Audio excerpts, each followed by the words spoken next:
Pada tahun 2010, kita bisa membeli satu Bitcoin seharga Rp40. Jika saat itu kita menyisihkan Rp100.000 untuk membeli Bitcoin, maka saat ini nilainya sudah mencapai sekitar Rp800 miliar. Apakah Anda merasa telah melewatkan kesempatan itu? Sama, kami juga. Hai, salam jumpa di uangkripto.net. Pada chapter ketiga ini secara khusus kita akan membahas apa itu Bitcoin. Kita awali dengan sejarah singkat Bitcoin. Bitcoin adalah rajanya cryptocurrency. Setidaknya sampai video ini dibuat. Gelar ini diberikan karena Bitcoin selalu menjadi aset kripto dengan kapitalisasi pasar yang terbesar hingga saat ini. Bitcoin diciptakan oleh seseorang atau mungkin sekelompok orang yang menamakan diri mereka dengan sebutan Satoshi Nakamoto. Sampai saat ini, kita belum mengetahui siapa sebenarnya orang di balik nama Satoshi Nakamoto tersebut. Sejarah Bitcoin dimulai pada 2008, di mana Satoshi Nakamoto mempublikasikan sebuah paper yang menjelaskan protokol elektronik yang akan memungkinkan pertukaran mata uang digital tanpa menggunakan pihak ketiga atau intermediary, seperti bank misalnya. Lalu dari tahun 2008 tersebut, pada tahun 2009, protokol ini diimplementasikan oleh Satoshi Nakamoto sebagai Bitcoin, yaitu sebuah sistem pertukaran mata uang digital secara peer-to-peer. Pada tahun 2010, Bitcoin mulai digunakan oleh komunitas sebagai alat tukar pembayaran. Hal ini ditandai pada sebuah momen di mana seseorang bernama Laszlo Hanyecz mencoba menukarkan 10.000 Bitcoin miliknya dengan 2 buah pizza.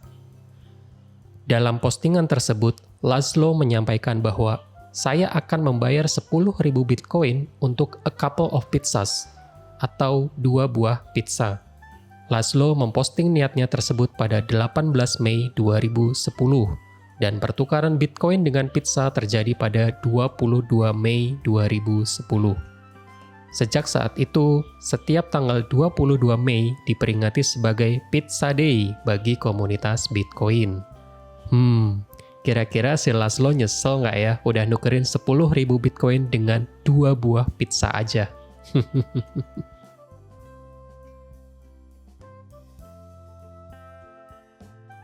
Konsensus di dalam teknologi blockchain adalah kesepakatan atau persetujuan bersama antara para nodes atau komputer di dalam jaringan blockchain mengenai status sebuah transaksi. Algoritma konsensus yang digunakan oleh jaringan Bitcoin adalah proof of work. Pada algoritma ini, tentu kita mengenal atau familiar dengan istilah adanya penambang atau miner, di mana para penambang atau miner menggunakan daya komputasi mereka untuk memvalidasi transaksi baru dan menciptakan blok baru dengan cara menyelesaikan masalah matematis yang kompleks. Hal ini ditujukan sebagai bukti bahwa penambang atau miner telah melakukan pekerjaan di dalam jaringan Bitcoin. Lalu bagaimana proses transaksi menggunakan Bitcoin? Proses transaksi Bitcoin dilakukan secara peer-to-peer. Kita ambil contoh, misalnya peer 1 ingin mengirimkan sejumlah Bitcoin kepada peer 2. Proses transfer melalui 2 tahapan, yaitu verifikasi dan validasi. Pada proses verifikasi, sistem melakukan pengecekan private key dan public key dari peer 1. Jika kedua key tersebut benar, maka sistem akan memberikan label verified dan proses transfer dilakukan ke tahapan validasi. Pada tahap validasi, sistem membutuhkan nodes atau dalam proof of work juga disebut sebagai miner atau penambang. Masing-masing node akan menerima informasi bahwa peer 1 akan melakukan transfer sejumlah Bitcoin kepada peer 2. Masing-masing nodes akan melakukan pengecekan apakah transaksi tersebut valid. Jika dianggap valid oleh minimum jumlah nodes, maka sistem akan mengkonfirmasi bahwa transaksi tersebut valid. dan Bitcoin akan berhasil dikirimkan dari peer 1 kepada peer 2. Penjelasan tentang transaksi peer-to-peer sebenarnya sudah kita bahas di video chapter pertama yang berjudul Apa itu Cryptocurrency? Jika Anda ingin melihat penjelasan detailnya, silahkan cek link di video kanan atas atau bisa juga Anda temukan di kolom deskripsi.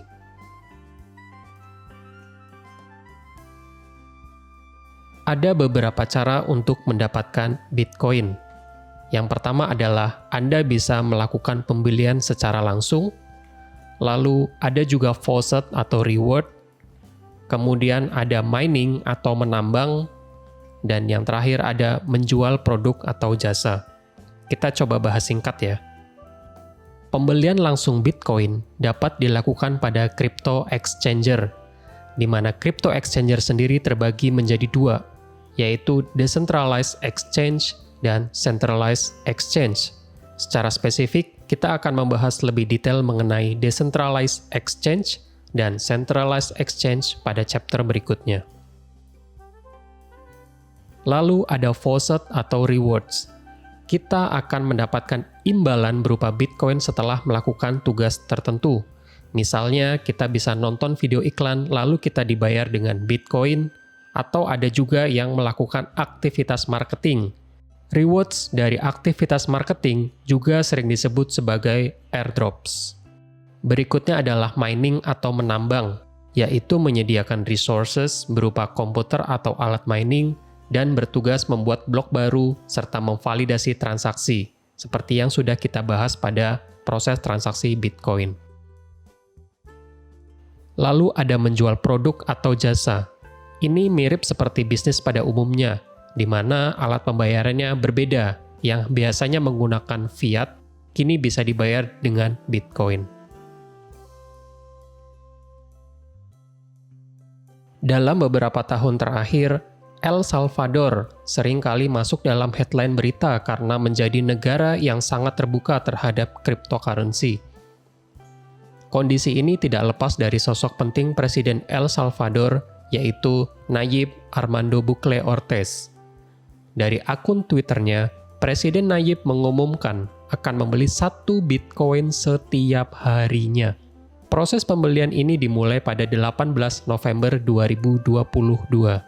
El Salvador memiliki visi untuk menjadi pusat adopsi Bitcoin, yang mana menurut pandangan mereka hal ini akan menjaga kebebasan ekonomi serta kedaulatan finansial bagi semua orang. Selain El Salvador, gerakan adopsi massal Bitcoin juga diikuti oleh berbagai negara lain di dunia.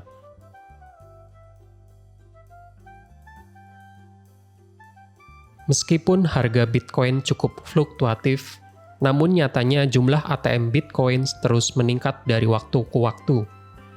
Berdasarkan data Coin ATM Radar, jumlah ATM Bitcoin pada Januari 2023 mencapai 38 ribuan ATM yang tersebar di seluruh dunia. Ya, meskipun sepertinya belum ada di Indonesia ya. Ayo dong, kapan Indonesia punya?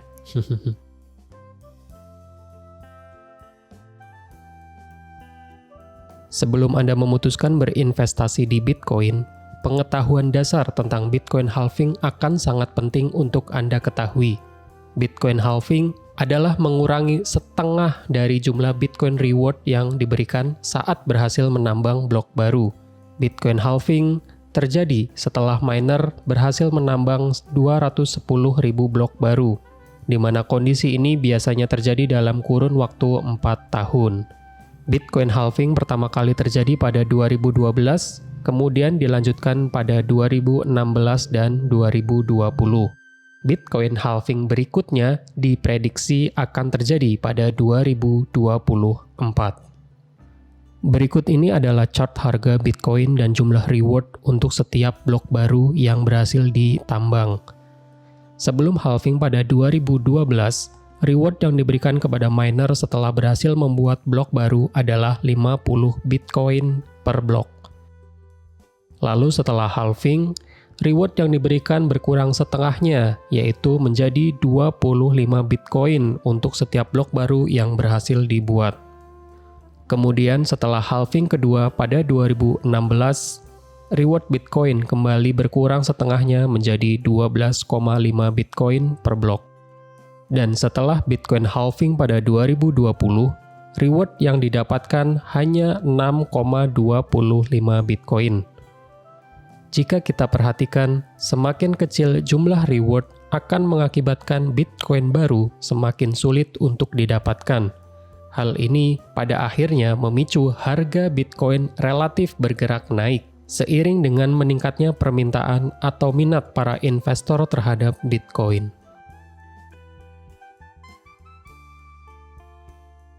Apakah perdagangan Bitcoin di Indonesia itu legal? Kementerian Perdagangan Republik Indonesia telah menyetujui perdagangan Bitcoin dan aset kripto lainnya sebagai komoditas. Regulator yang ditunjuk untuk mengawasi perdagangan Bitcoin atau aset kripto secara umum adalah Bapepti, yaitu Badan Pengawas Perdagangan Berjangka Komoditi, di mana lembaga ini menyusun dan menerbitkan Peraturan Bapepti Nomor 5 Tahun 2019 tentang ketentuan teknis penyelenggaraan pasar fisik aset kripto atau kripto aset di bursa berjangka. Jika Anda ingin membacanya, link sudah kami cantumkan di deskripsi ya. Mungkin Anda juga penasaran bagaimana sih adopsi Bitcoin atau kripto di Indonesia?